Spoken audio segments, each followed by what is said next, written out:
Hey guys, I got an interesting piece for y'all today. The Tactile Rockwall in good old hype train Magnacut. Really interesting knife, really well built knife, but with one problem. And I know I'm probably going to piss some people off by saying this. As well as this knife's built, as solid as they are, and being a good old USA manufacturer that I'm happy to support, I don't appreciate 61 HRC Magnacut. And this one poked at 61.2, and it's just unacceptable. We all know that there's no reason these knives aren't run at 64 HRC, 63 and a half, something like that, so we get the performance that we're paying for. You would get a tremendous amount more edge retention, and instead you really gain nothing. Like, Magnacut's plenty tough, even though this has a fairly thin geometry at 64.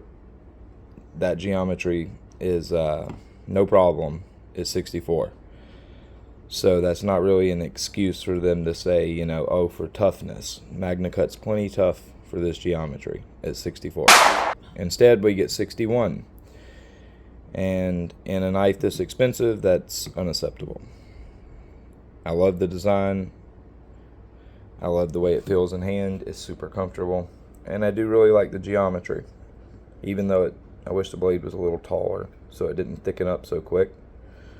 But I still really love I just love this knife. But I don't appreciate a company selling me a product that should perform better, or could perform better, and instead I'm getting something that performs decent, yet I'm paying a really high premium for it. And that's my problem with this knife. Even though I love it, I still have that one glaring problem. Now, when we get outside the unnecessarily soft Magnacut, everything else about this knife I love. It's got a fantastic action, super snappy, sounds good, reverse flick's nice. Oh, slipped off of it, whoops. Action's really good, super smooth, and these are really super solid knives. Like, these boys are meant to be worked, and they can take what you throw at it. Lockup is great, it's perfect.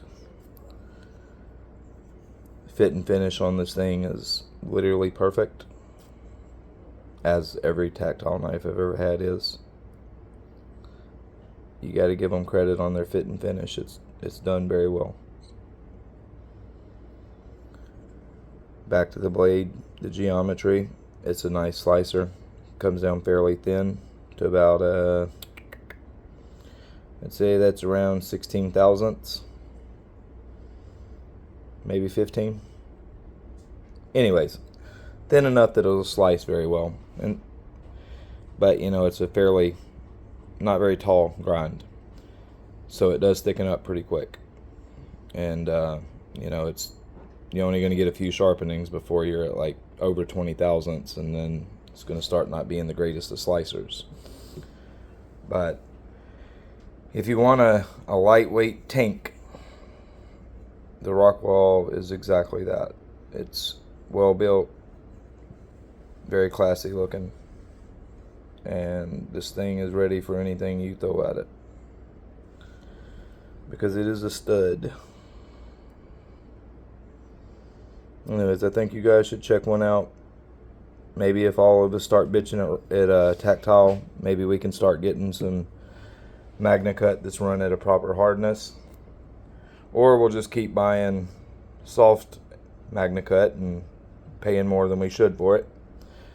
But if enough of us complain, the companies will start doing something about it. Hogue did. Now we need to get Tactile to do it.